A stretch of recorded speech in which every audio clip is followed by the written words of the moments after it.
Baik, berikutnya saya ke penanya selanjutnya, ada Pak Jedi yang sudah siap dengan pertanyaan. Silakan, boleh berdiri Pak Jedi. Bismillahirrahmanirrahim. Assalamualaikum warahmatullahi wabarakatuh. Lagi-lagi Ustadz, pertanyaan udah terjawab semua. Tapi nggak apa-apa, saya akan mencoba bertanya juga. Al-Quran sudah menyatakan bahwa iya akan na'budu wa iya akan nasta'in, bahwa kita hanya bergantung dan kita mohon kepada Allah Subhanahu wa taala. Kita sudah berdoa, kita sudah sholat, kita sudah ikhtiar. Lagi-lagi hukumnya akan balik lagi ke situ, ke 1, 2, 3 lagi. Kalau kita bersabar. Cuman sabarnya manusia itu kan kadang sebagai manusia yang lemah itu kan sangat terbatas sekali, Ustaz.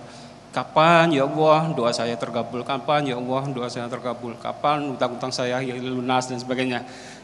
Kita bertawakal hanya bangun doa, seakan-akan kita tuh masuk ke lorong waktu. Kapan cahayanya itu terang, itu kita kan masih menunggu. Mohon pencerahannya Ustaz. Assalamualaikum warahmatullahi wabarakatuh. Waalaikumsalam, terima kasih Pak Jedi yang sudah memberikan pertanyaan. Silakan Ustadz Ahmad Khan.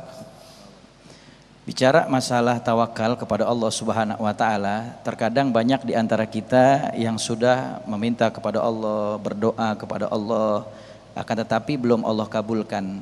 Padahal kita sudah bertawakal kepada Allah Subhanahu wa taala. Maka Al-Imam Ghazali di dalam kitab Ihya Ulumuddin, beliau menjelaskan ada banyak faktor yang bisa menyebabkan mengapa doa kita belum digabulkan oleh Allah Subhanahu wa taala. Kalau di dalam kisahnya Al-Imam Ibrahim bin Adham, ketika beliau lewat di pasar Basrah, itu banyak orang-orang di pasar Basrah bertanya, wahai Imam Ibrahim bin Adham, kami sudah berdoa kepada Allah Subhanahu wa taala dan kami juga bertawakal kepadanya, tapi kenapa kok doa kami belum diijabah? Kata Imam Ibrahim bin Adham, itu disebabkan karena hati kalian mati dari 10 perkara. Itu kalau disebutin, diceritain 10 perkara nggak cukup 2 hari nih, durasi kurang. Cuman salah satunya yang pertama, dia bilang apa? Ngaku kita cinta sama Allah, tetapi tidak menjalankan perintahnya, tidak menjauhi larangannya. Ini yang satu pertama aja dulu rapiin.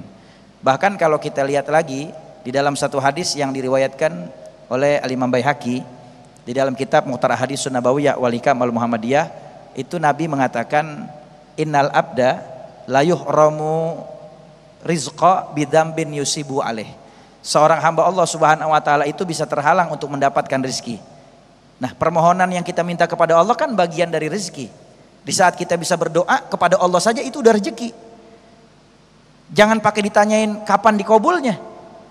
Kita bisa minta sama Allah aja itu udah rezeki. Berapa banyak orang yang kelar sholat dia kagak minta sama Allah.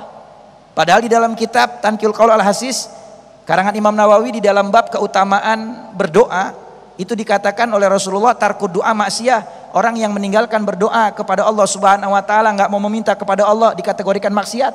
Bahkan kalau ada orang yang ketika dia kelar sholat dia tidak meminta kepada Allah, itu malaikat di masjid dia berkata, istagnaita anillah amalaka lillahi hajah. Kalian udah ngerasa kaya, nggak perlu sama Allah, udah nggak butuh lagi sama Allah. Makanya bersyukur ketika Allah karuniakan kita bisa meminta kepada Allah, itu sudah rezeki dari Allah Subhanahu wa taala. Tetapi apa penyebabnya? Sudah meminta, sudah tawakal, tapi kok belum digabul? Kata Nabi, bisa jadi disebabkan karena perbuatan dosa yang kita lakukan itu menghalangi pengkabulan doa dan rezeki yang Allah berikan kepada kita. Maka bersihkan diri kita daripada kemaksiatan dan dosa. Perbanyak baca doa yang diajarkan oleh Nabi Allah Ibrahim. Apa doanya? Hasbunallah wa ni'mal wakil. Maka insya Allah Allah berikan kemudahan dalam segala urusan kita. Amin ya rabbal alamin. Masya Allah, diberikan kesempatan untuk bisa berdoa saja itu sudah rezeki. Apalagi termasuk juga dihadirkan kita di masjid ini, itu adalah satu rezeki yang luar biasa sekali. Masya Allah.